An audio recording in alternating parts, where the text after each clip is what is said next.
You're in the market for a sewing machine and you've narrowed the choice down to two. One's a top loader and the other one's a front loader. Which one should you go for? Which one's best?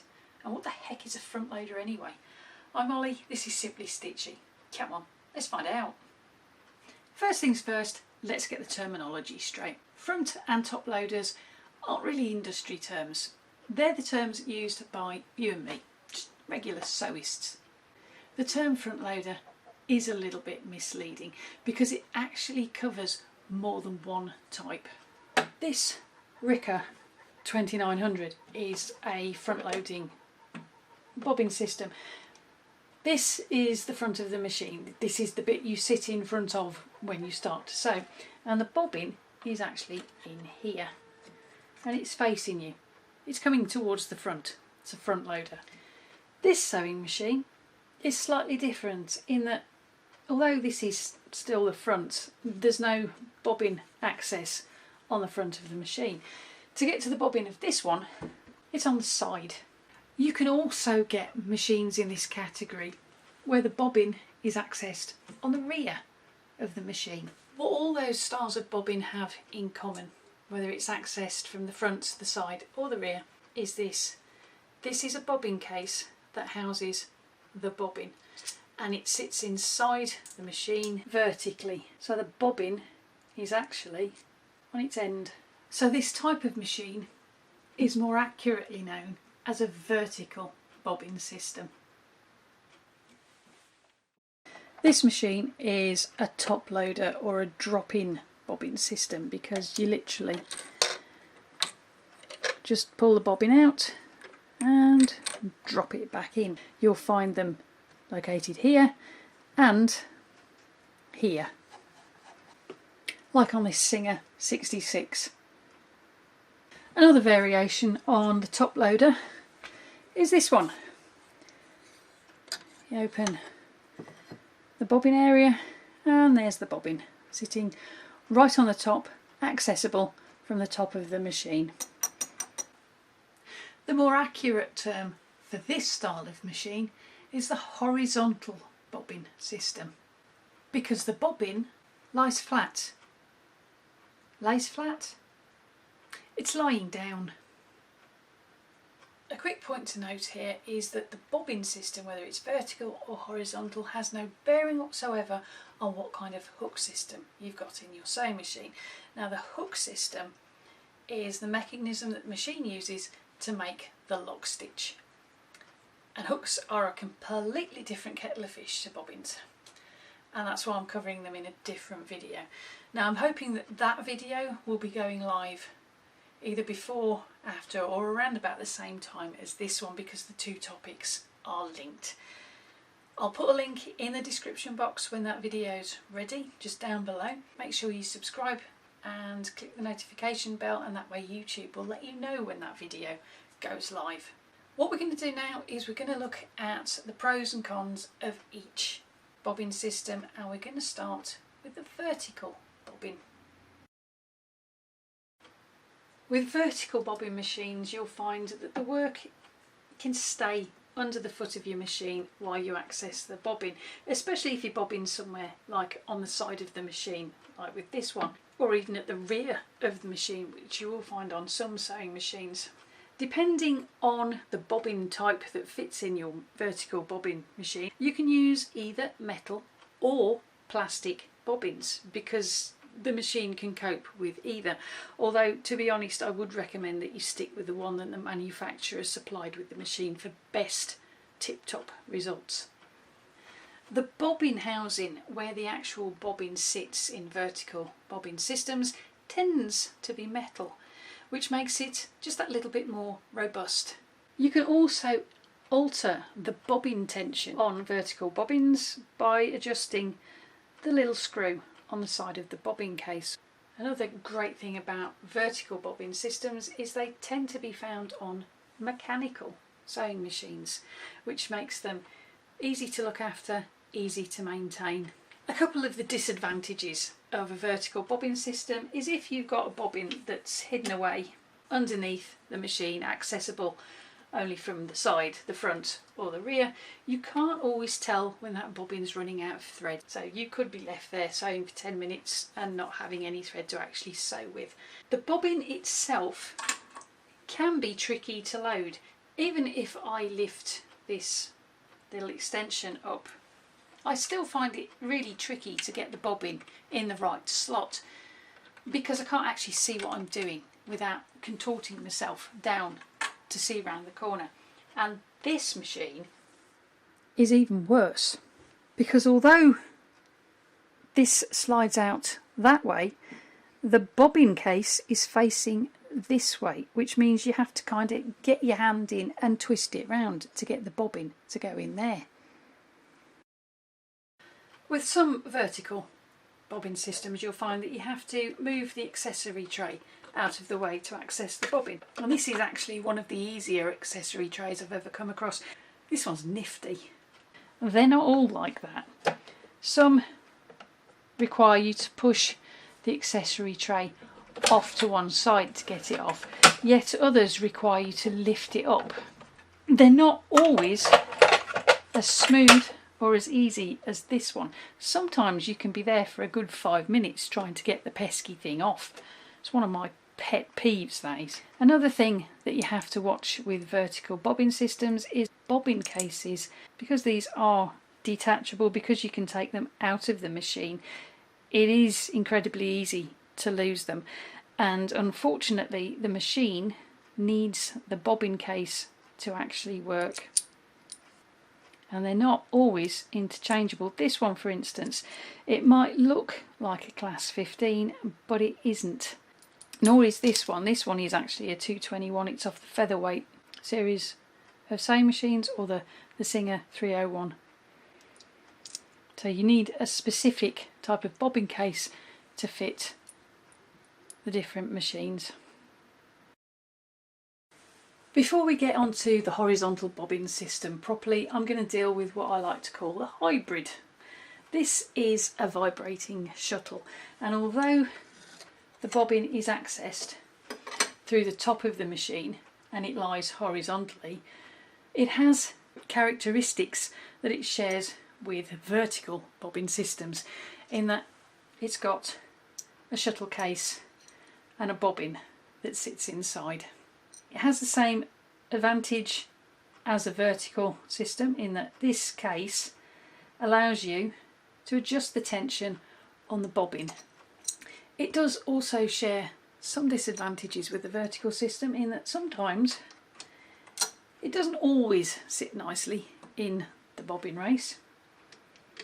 If you've got your bobbin race set at a funny angle, for instance, you have to wiggle that until you get it into the right spot. And sometimes you can lose that shuttle case. And because these actually come in different sizes, just like with the vertical system, it can be tricky to find the right one for your machine. Having said that, it has some of the advantages of the horizontal bobbin system, in that you can access it from the top of the machine. You don't have to go through a pesky accessory tray. You don't have to contort yourself into a funny angle to see round a corner to try and get it into the right place. And some of them have handy little buttons which make getting the bobbin out of the machine so much easier. Now, one of the biggest advantages of this style of horizontal bobbin is the fact that you can remove them easily.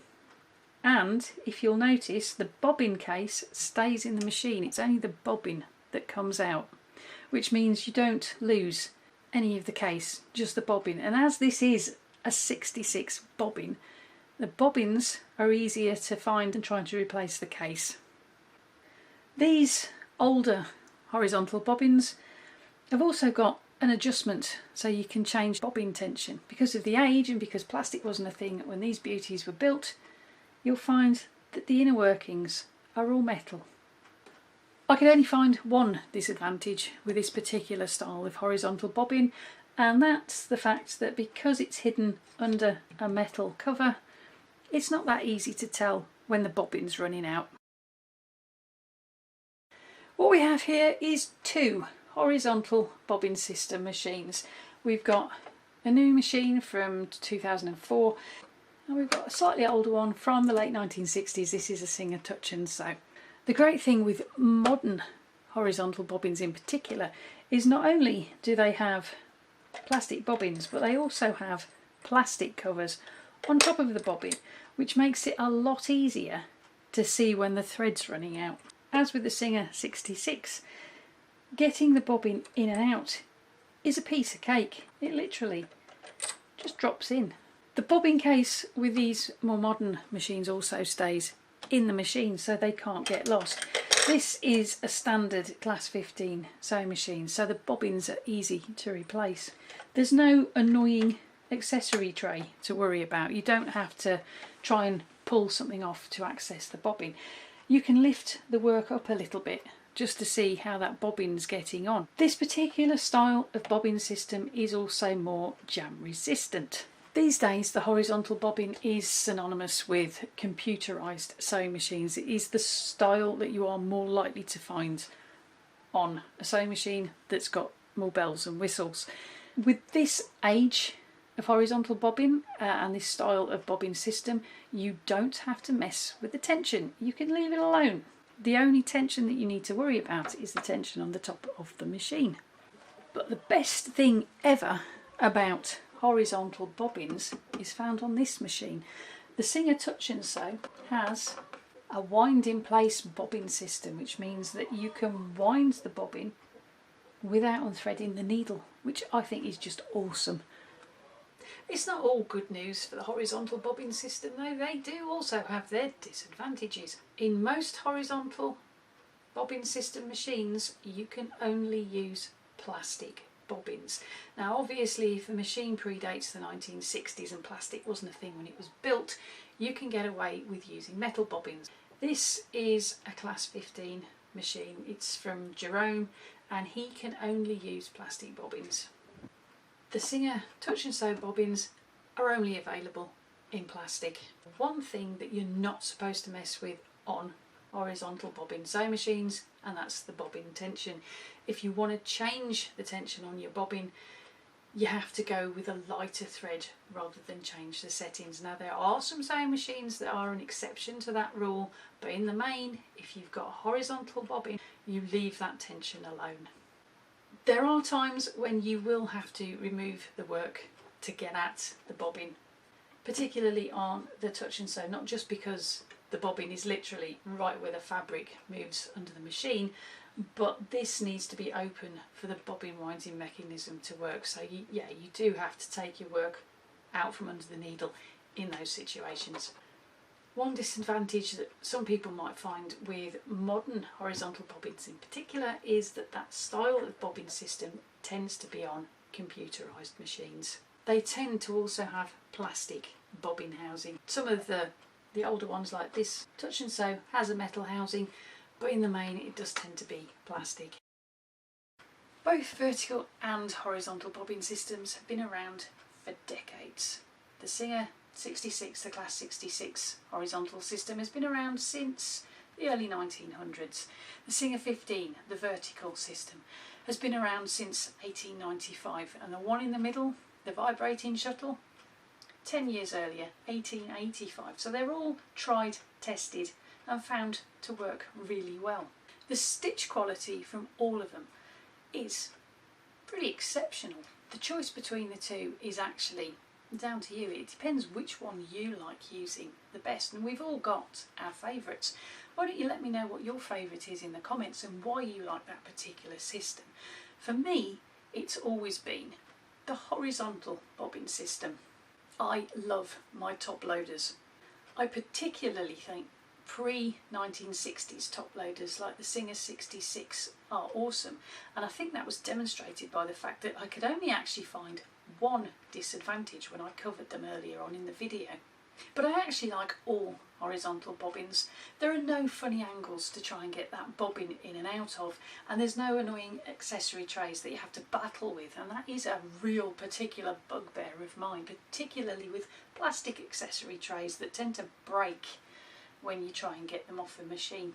I'm probably going to lose some brownie points in the vintage sewing machine groups on Facebook for this one, but actually This Singer Touch and Sew, his name is Eddie, is becoming my absolute favourite top-loading horizontal bobbin system machine.